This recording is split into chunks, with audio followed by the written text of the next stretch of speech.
Dr. Jacques Valle, international authority on the UFO experience. The first thing I'd like to dispel is a frequent misconception that UFOs are limited to this country. Very often people ask me, how come I never hear about UFOs in other parts of the world? How come we only hear about UFOs in America? Well, UFOs are not an American phenomenon. They are a worldwide phenomenon. That's one of their most dramatic characteristics. The first major wave of sightings, and sightings tend to come in very intense series over a couple of months over a given region of the world. The first such major wave occurred over Scandinavia in 1946.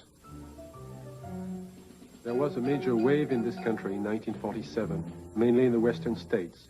And then there have been waves in the US in 1950, 1952, and so on. And there have been intense concentrations of sightings in Africa, in Latin America, in Mexico, in the Soviet Union, in the People's Republic of China, Australia, New Zealand, and on and on and on.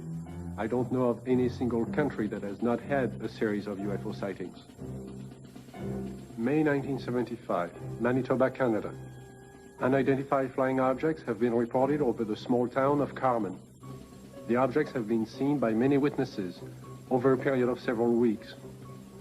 May 13, 1975, cameraman Alan Carr of station CKY in Manitoba photographs two separate sightings over Carmen in front of 4 witnesses. The first sighting occurs at approximately 10:30 p.m. The object appears to be stationary just above the ground. Then, almost simultaneous with a flash which appears in the sky, the object moves north at blinding speed. Only when the film is later analyzed in slow motion does Carr realize what he has captured photographically. Approximately an hour later, a second sighting occurs. The object appears over a group of trees and moves from left to right at an apparently low relative altitude to the horizon. Again, slow motion analysis provides a fascinating study of this unexplained event. April 19, 1897, in Leroy, Kansas, a farmer named Alexander Hamilton, his son, and a farmhand are awakened by strange noises from the cattle pen. Going outside, they discover, to Hamilton's utter amazement, an enormous airship with a brilliant searchlight is slowly descending over the cow lot. Fearfully, Hamilton moves closer and is startled to find that one of his cows has been caught by a red cable running down from the ship. The next day, after an extensive search, he discovers the cow's hide, legs, and head in a field miles away. This is one of the first recorded cattle mutilations connected with UFOs. The report could easily be dismissed as a tall tale if there were no others. But since then, thousands of bizarre animal mutilations have been discovered, not only in this country, but in Africa, Australia, Brazil, and many European countries, in fact, all over the world.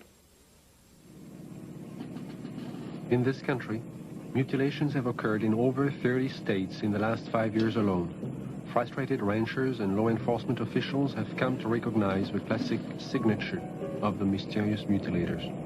Often, in a remote area, a cow will be found dead, the sex organs removed, and the tongue, an ear, and an eye all surgically cut out. The body, more often than not, has been drained of blood, though no blood has been found on the ground. In fact, there are no tracks or prints of any kind near the body. And yet, amazingly enough, there is no evidence of a struggle. Identifiable lights in the sky have appeared in virtually every area of this country which has been plagued by cattle mutilations. But no explanation has been found for these strange sightings. There are some who believe that these objects in the sky are responsible for thousands of mysterious cattle deaths which continue to this day.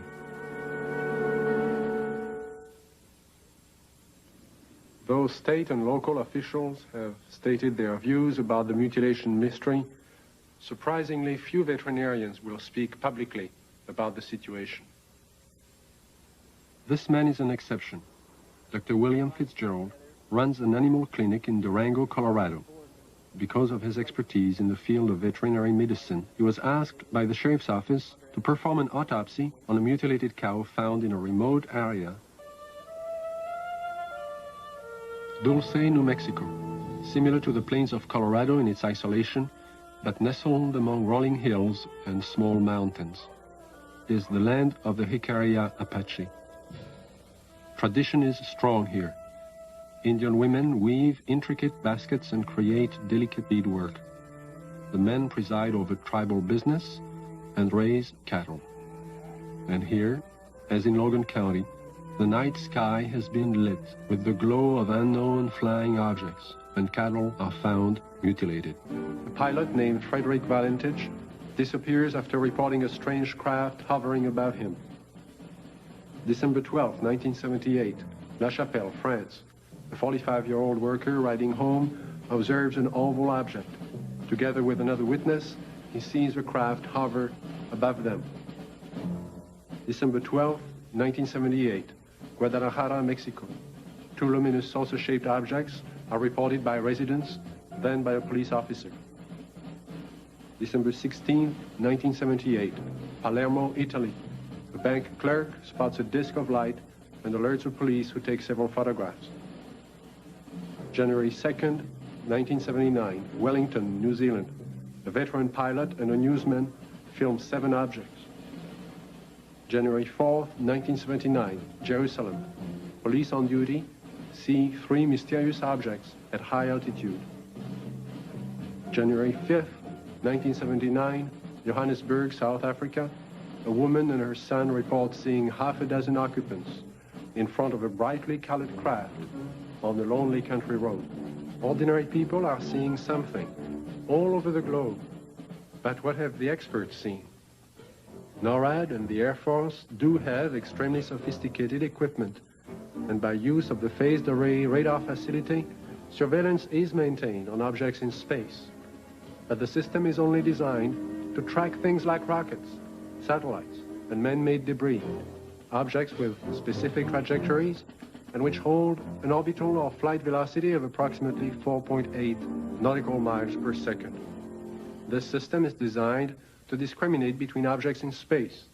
For example, it will ignore a meteor entering the Earth's atmosphere, but will quickly spot a satellite as it begins re-entry.